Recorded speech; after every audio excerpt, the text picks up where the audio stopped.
पीले दांत वाली बहू। रंजना कभी ब्रश नहीं करती थी। उसे कितनी बार उसके माँ बाप ने डांटा, लेकिन उसका कोई असर उस पर होता ही नहीं था, जिस कारण से उसके दांत पीले पीले हो जाते हैं। शादी के बाद। अरे बहू, वैसे तो तुझ में कोई कमी नहीं है, पर तेरे दांत इतने पीले कैसे हैं बेटा? कैसे है मतलब? कोई सर्जरी थोड़ी ना कराई है। वो तो क्या नाम, मैं ब्रश नहीं करती थी तो पीले हो गए। अब क्या करूं? आप कहें तो लाल करवा लूं या फिर काले? यार ये क्या है, क्यों माँ से लड़ रही हो? लड़ रही हूँ? अरे मैं लड़ रही हूँ या ये बोल रही है कि दांत पीले हैं, पीले। अरे तपस्या थोड़ी ना की है इन्हें पीले करने के लिए। बकायदा ब्रश नहीं किया है 20 साल तक, तब जाकर। छी, कैसी बात कर रही हो? ये उस वक्त तो पीले नहीं थे जब हम लोग तुम्हें देखने आए थे। अरे तब साफ करवा लिया होगा डेंटिस्ट के पास जाकर। अब देखो कैसे पीले पीले लग रहे हैं। रंजना सास की तरफ गुस्से से देखती है। फिर शुरू हो गई पीले पीले पीले। अरे पीले तो तब भी थे जब मेरे हाथ का रसगुल्ला उड़ा उड़ा कर खा रही थी और बोल रही थी, लड़की नहीं गुणों का खजाना दे रहे भाई साहब आप। खैर, अब वो लोग करते भी तो क्या करते, पीले दांत वाली बहू पल्ले पड़ी थी तो झेलना तो था ही।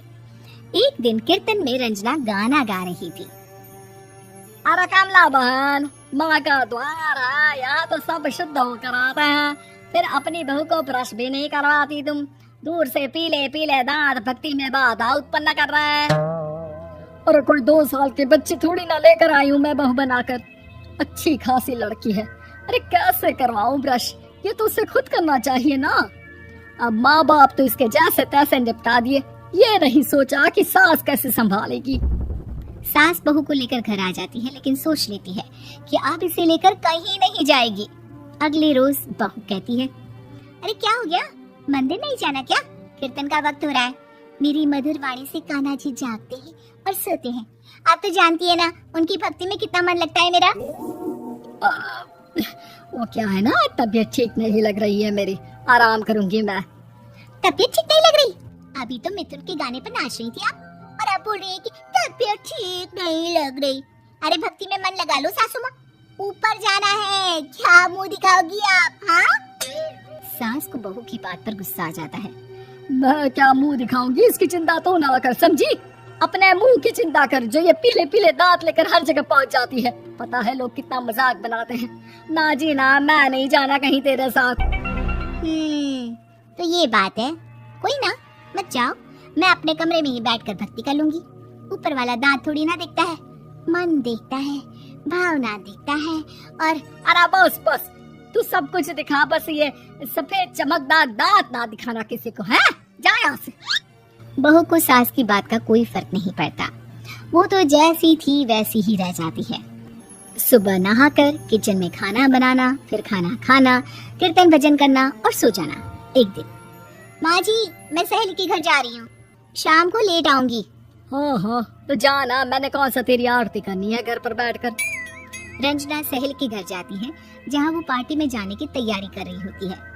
अरे शिखा, कहाँ जाने की तैयारी कर रही है? मैं गलत वक्त पर आ गई क्या? अरे नहीं यार, उल्टा सही वक्त पर आई है। मैंने ये साड़ी और ज्वेलरी निकाली है यार, शाम को इनके ऑफिस की एक पार्टी में जाना है। बताना कैसा लग रहा है ये सब? नहीं यार, इस ड्रेस के साथ तो वो वाली ज्वेलरी अच्छी लगेगी। हाँ हाँ सही बोल रही है, मैंने ध्यान ही नहीं दिया। वैसे तो हमेशा से मस्त फैशन सेंस रखती है। तो बड़ा जाती होगी ना पति के साथ पार्टी में। रंजना कुछ नहीं बोलती, बस सोचती है कि यार काश ये बात सही हो जाती, पर मैं क्यों नहीं जाती पार्टी में? क्या इन लोगों की कोई पार्टी होती नहीं होगी?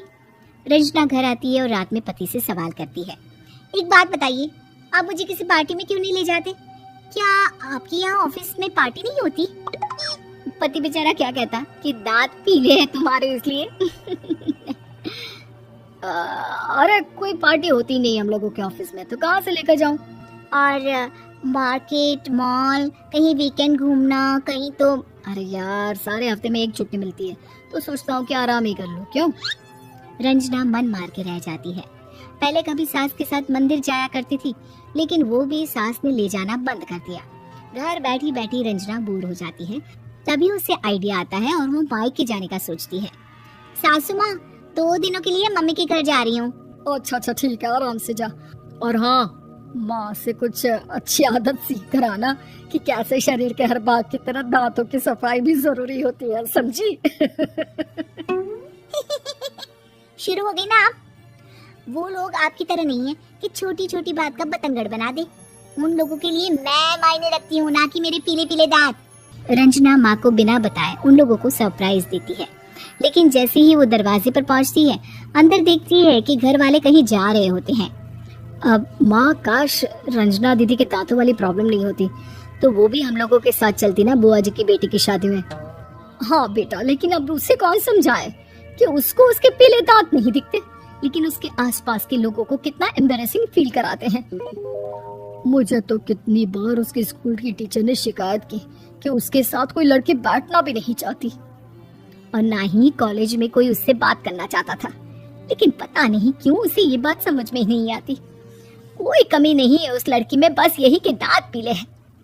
वो तो भला हो जीजाजी और उनकी माँ का, जो दीदी को जैसी है वैसे ही रखा हुआ है। रंजना को अपने घर वालों की बात सुनकर बहुत दुख होता है। वो सोचती है कि वो क्या करे, लेकिन फिर वो सीधा डेंटिस्ट के पास जाती है, अपने दांत चमकाती है और कसम खाती है कि वो रोज ब्रश करेगी। अरे क्या हो गया, तुम तो 2 दिनों के लिए गई थी ना, पर कोई ना, अच्छा है, चलो आ गई तो। रंजना सास के सामने आकर खड़ी हो जाती है और पूरी स्माइल करती है, उसके चमकदार दांतों को दिखाती हुई। हैं? चले मंदिर?